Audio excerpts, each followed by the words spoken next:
what it's doing? All of our agreements basically have the same kind of thing. There's a supervision in the back.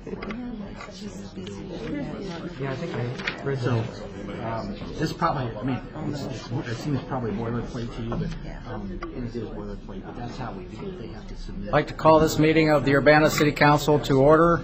Will the clerk please call the roll? Ms. Chenoweth? Present. Mr. Hayes? Mr. Roberts? Present. Ms. Pat? Present. Mr. Whalen? Ms. Wyman? Present. Mayor Satterthwaite? Here. First item on our agenda this evening is approval of the minutes of the previous meetings. We have 3 meetings approved minutes for. They're the regular meeting of December 6th, the special meeting of December 13th, and another special meeting on December 27th. Is there a motion for approval? Move approval. Second. We have a motion and a second. Is there any discussion? Any additions or corrections? Seeing none, all those in favor, please signify by saying aye. Aye. Opposed? That motion carries. Next, we have additions to the agenda. Actually, we have a deletion from the agenda. Item 3, the water company item isn't ready, and we're asking to remove that if there's no objection. Okay, any other additions or corrections to the agenda? Any petitions and communications? Anybody from the public? Council members? Yes, Mr. Hayes.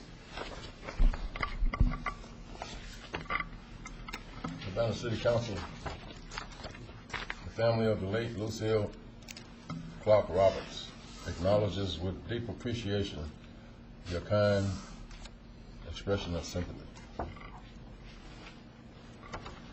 Dear friends of the Urbana Council, this thank you is long overdue. Please accept my apologies for not getting it to you sooner. The flowers you sent during the loss of my mother, Lucille Roberts, were greatly appreciated. Thank you so much for your prayers and kind words of encouragement. My mother was very active in the community and loved helping others. Thank you again. God bless. Debbie Roberts and family. Okay, thank you, Mr. Hayes. Hey, Mayor, would this be an appropriate place to comment about a safety issue that came up in conversation with neighbors I have that has to do with city? Okay. Well, it's been brought to my attention that there's a visual clearance problem on the corner of Elm Street and Vine.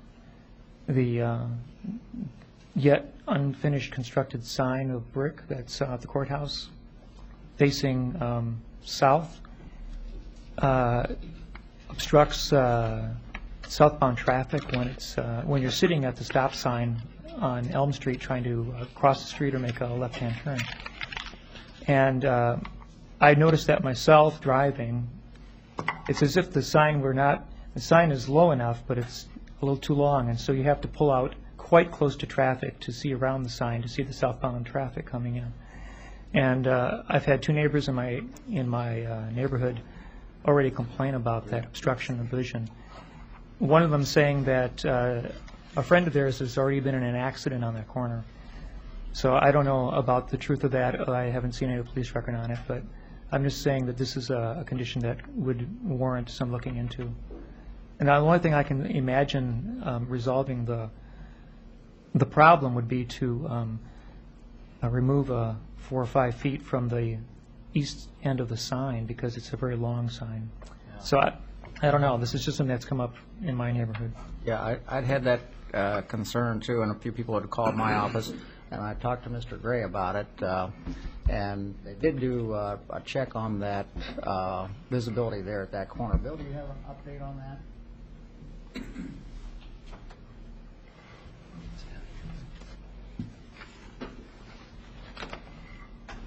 The update is about a month or so ago, we moved the stop bar for that eastbound Elm Street further east, so that if a vehicle stops at that stop bar, you have a clear vision of that southbound traffic. If a vehicle doesn't pull up or stop at the stop bar, then I agree. The sign does create a visibility obstruction for southbound traffic. Technically, the sign is outside of our visibility triangle, as we have that defined in our code of ordinances. But we've had comments about this, and we've made that adjustment, and I too have heard a very recent accident. I haven't received report details yet, so I'm not sure what influence that obstruction may have had, but. So you did take a look at it, and I did notice that stop line there, that stop sign was moved forward. Correct. Probably, what, about 5 or 10 feet or so? Correct. And so that cars can pull up further, Right. so that they can have a better chance at seeing what's coming. And so all the lines were looked at to make sure that the visibility triangle is okay there. Correct. But the key is, stopping at the stop bar. Yeah, right. Because, people may be in the habit of stopping a little further back. So, yeah. Well, think I it's- was, I know. And Yes, I know. I found that I had to move up quite close to the oncoming traffic to actually look north to see the light at Main Street, which is really what you're trying to see, judge what the oncoming traffic is about to do. So I just think it's a hazard at this moment that needs to be looked at a little more seriously. Well, we'll take a look. I'm sure that, the engineers have looked at the triangle and if it meets our code, we just encourage people to be careful there and be aware that the stop line's a little further up and, look carefully before proceeding. So I know it is a little different than it was before. There just isn't any question about it. Yeah. We'll continue to investigate it, though. Ah. You may want to have to post a warning sign at that stop sign. Any other petitions and communications from council members? Okay, we'll go on to reports of standing committees, since there's no old business. Who's the committee chair? Mr. Hayes, did you check this time? I think it's Mr. Hayes. Yeah.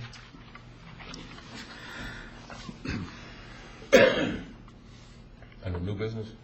Oh, it's just the reports of standing committees.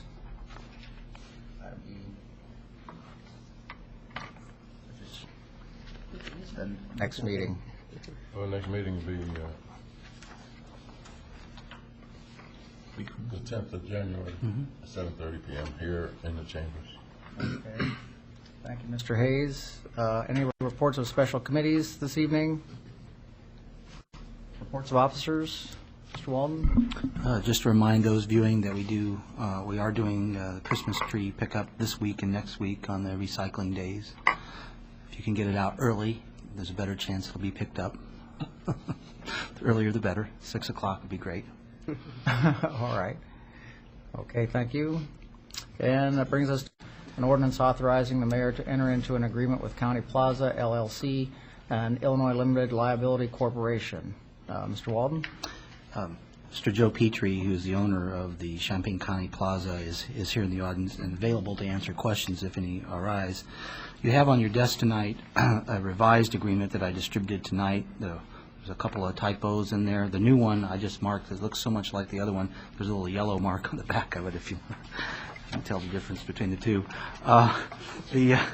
The only change in the agreement is in section 3.1, and it is not substantive. It is simply a change between the location of the cap, which was in paragraph A and is now in paragraph D. So that is the substance of the change, and it's not material to the agreement. What this is, as outlined in the staff memorandum, is an agreement between the city and County Plaza LLC for the rehabilitation and improvement of the County Plaza facilities. This is related to the efforts of the owner to make improvements to the building in an effort to re-tenant the facility. As you know, this particular facility is occupied by Health Alliance HMO, which will be relocating. The owner has chosen to aggressively pursue re-tenanting the building and has worked with the city in two areas. One, with community development staff in terms of marketing the building, utilizing our own website and our contacts with brokers and other potential users in the community. And And the second piece of that is to utilize tax increment district number 1 for a development agreement similar to those we do with other rehabilitation projects. However, the main difference is this is a very short-term agreement, not more than 3 years. So the terms of the agreement from the financial side are that the City of Urbana would provide to the developer on a reimbursement basis for eligible costs, which are related to improvements to the building, up to $250,000 over a 3-year period, not more than 80% of their increment, however, in any 1 year. The accompanying budget ordinance that you have is for $100,000, and that is within the budget. That's up to $100,000 in the current fiscal year that could be used for a reimbursement basis. So that is basically the substance of the agreement. The documents that you have besides my staff memo would be the agreement, which is the revised agreement that you have tonight, and then the budget amendment for reclassification of the $100,000 in tax increment number 1. So in a nutshell, that's what we're doing, and I can answer questions now. Any questions for Mr. Wall? Okay, yes, Ms. Pat?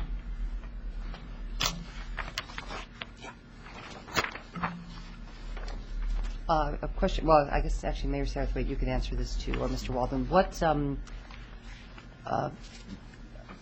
in all likelihood, what would we expect to see? More office use, or is there expectation of anything other than that? No, I would say office use. There's Yeah, no other. this building is really set up for office uses, and the likelihood is that's what we'll see. Thank you. Any other questions? Yes, Ms. Chenoweth?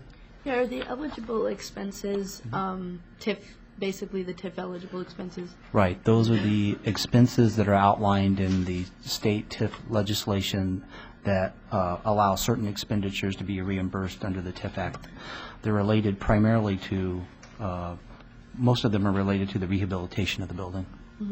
So that could include There are interior- some soft costs included, including marketing, but most of them are related to reimbursement for, redoing tenant spaces, HVAC, landscaping, streetscape, parking, things physical related to the building, inside and out. inside and out. Okay. I was kind of wondering how the owner, Mr. Petrie, would be able to determine what kind of refurbishment on the interior would go or would be required if there wasn't a tenant to give him specifications or, set up a wished-for floor plan for the remodeling. Well, the owner's here. Field that question. Joe Petrie, the owner of County Plaza. Okay, in terms of your specific question, we don't have particular expenses. What I do know is on a square foot basis, the rough estimation of what kind of expenses we can expect, and it's far in excess of anything we're talking about here. So specific requirements of the next tenant will determine what actually is done or spent, but that this amount of money is kind of like a guarantee for possible future renovation? Well, what I expect to happen would be that there might be certain expenses that the owner has that are related to the infrastructure of the building. For example, if the owner wanted to start in on certain HVAC type activities, work that might occur. Most of the work would probably be related to the fit up for a new tenant. And again, this is a 3-year period that we're talking about. And so while things could start now, I would imagine the bulk of this would happen when we know what the tenant's going to be. Any other questions? Okay, well, if there are no other questions, a motion would be in order. I move to send items H1, ordinance number 2005-01-001, and ordinance authorizing the mayor to enter into an agreement with County Plaza LLC and Illinois Limited Liability Corporation. Move approval. Second. We have a motion and a second. Is there any discussion? If there's no discussion, will the clerk please call the roll? Ms. Chenoweth? Yes. Mr. Hayes? Yes. Mr. Roberts, Yes. Ms. Pat. Yes. Ms. Wyman. Yes. That motion carries with 5 ayes. And next, a related item, the budget ordinance. An ordinance revising the annual budget ordinance for the County Plaza agreement. So moved. Second. We have a motion and a second. Is there any discussion? There's no discussion. Will the clerk please call the roll? Ms. Chenoweth? Yes. Mr. Hayes? Mr. Roberts? Yes. Ms. Pat? Yes. Ms. Wyman? Yes. Motion carries with 5 ayes. And I'll thank Mr. Petrie for his efforts and wish you luck in re-tenanting the building, Joe. Excuse me. Yes. Don't you have to vote on budget issues, or no? Am I mistaken? I do. Mayor Satterthwaite? Yes. Yeah. That motion carries with 6 ayes. Make it really unanimous. Okay, finally, we have mayoral appointment to the vacancy in the council seat of Ward 7, and it's my pleasure to present to the council Chris Alex. Chris lives at 301 East George Huff Drive, and he's lived in Urbana for 11 years, in Ward 7 for 9. He is a partner in Prairie City Computing, a company on Main Street in Urbana that creates custom computer software for a variety of clients. Chris has been very active in the city on City of Urbana commissions. He was first appointed to the Community Development Commission in 1997 and served on that commission for a couple of years before his appointment on the Urbana Plan Commission. And he is currently on the Plan Commission, where he's been a member since 1999. I've known Chris for many years. I think most council members are familiar with Chris and his role on the city boards and commissions, and I think they found his approach to be very thoughtful and insightful on the issues that come before the Plan Commission and the Community Development Commission when he was on that. And so again, it's my pleasure to recommend Chris Alex for your appointment this evening. Are there any questions? Not a motion would be in order. Move approval? Second. We have a motion and a second. Is there any discussion?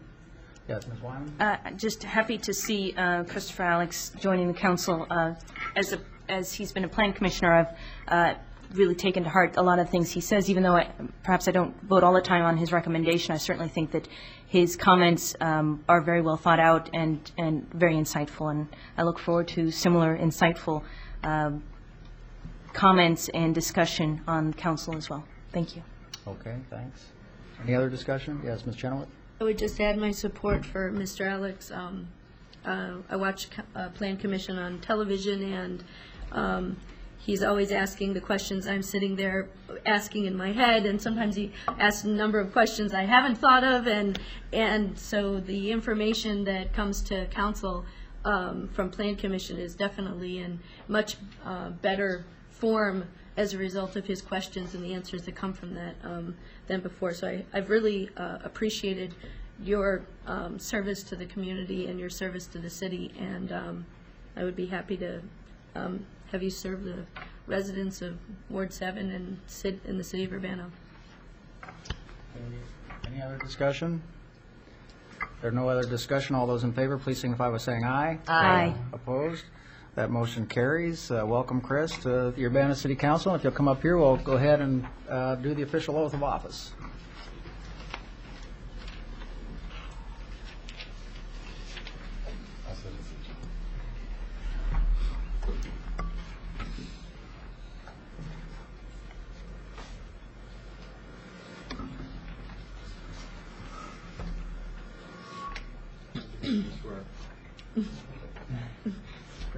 Just don't swear too loudly. Raise your right hand and repeat after me. I state your name. I, Christopher Alex, Having been appointed to the office of Alderman for Ward 7 having been appointed to the office of Alderman for Ward 7 in the city of Urbana and the county of Champaign, in the city of Urbana and the county of Champaign, do solemnly swear that I will support the Constitution of the United States do solemnly swear that I will support the Constitution of the United States and the Constitution of the State of Illinois, and the Constitution of the State of Illinois, and that I will faithfully discharge the duties and that I will faithfully discharge the duties of the office of Alderman to the best of my ability. of office of Alderman to the best of my ability. Well, thank you, Chris, and welcome to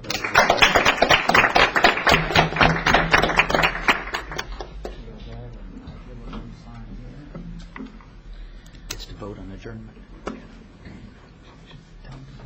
Mr. Mayor, at this point, I would also like to submit my resignation from the Urbana Plan Commission and indicate that I've appreciated the opportunity to serve on that commission and wish the members of that commission the best of luck in the future. Okay, yes, thank you, Chris. All right, well, we'll have that be duly noted, and I'll pass that on to the plan committee. Thank you. Thanks. Okay, well, there being no further business to come before the city council